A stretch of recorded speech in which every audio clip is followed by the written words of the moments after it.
Aujourd'hui, je pourrais pas être plus heureux professionnellement, là, puis dans la vie en général, je pourrais dire, tu sais. Après, mais ça a pris quelques années pour me rendre là, tu sais.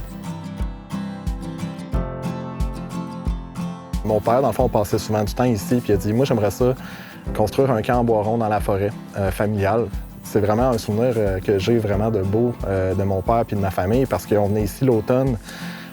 Mon père, bon, il voyait une année, exemple, on avait une pile de bio de cèdre à écorcer. Bon, on faisait ça en famille, tu sais, je me souviens d'en avoir écorcé des cèdres.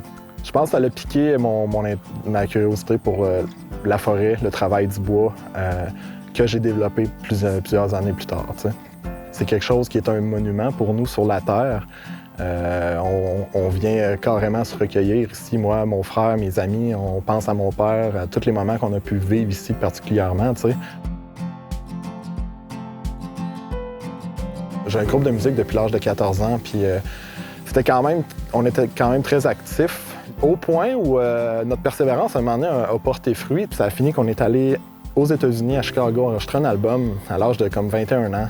Et en revenant de ça, on avait un produit, sincèrement, qui était vraiment bon. On a comme eu une opportunité avec cet album-là de pousser un peu, mais ça aurait impliqué qu'on parte encore bum pendant des semaines, des mois, tu sais.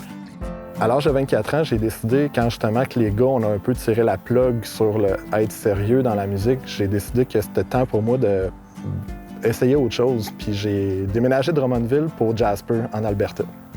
Écoute, j'ai passé 6 saisons à travailler pour les parcs nationaux là-bas.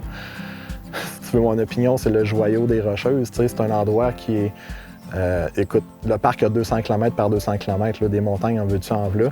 Puis je suis allé graduellement, j'ai découvert des montagnes puis des sentiers qui sont magnifiques là-bas. Ces années-là m'ont permis de vraiment approfondir mon amour du plein air, d'apprendre des affaires. Puis quand je suis revenu dans la région, par ici, après le décès de mes parents,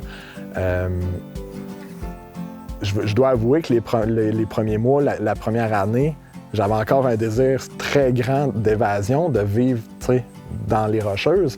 Mais là, je me ramasse où j'ai grandi. C'était un peu... ça a été difficile à gérer. Maintenant, aujourd'hui, toutes ces choses-là que j'ai fait quand j'ai vécu là-bas, je les fais encore, mais je les fais à plus petite échelle, tu sais. Et oui, OK, je travaille là. Je suis peut-être un peu vendu, mais c'est vraiment ma montagne préférée, tu sais. Puis j'en ai fait quand même beaucoup un peu partout, puis maintenant j'ai un sentiment d'appartenance vraiment à cette place-là, tu sais. Des fois, quand on travaille dans la montagne, j'ai l'impression de travailler il y a 200 ans. On travaille avec des haches, des pelles, avec des arbres ronds complètement, qu'on amène à la main, tu sais. Je pense qu'il y a juste la chaîne qui détonne, mais tu sais, à part ça, là, je pourrais travailler dans les années 1800, puis c'est la même affaire. Fait que je pense que c'est quelque chose qui... Veux pas, nos ancêtres, c'est eux qui sont arrivés ici, qui ont tout défriché.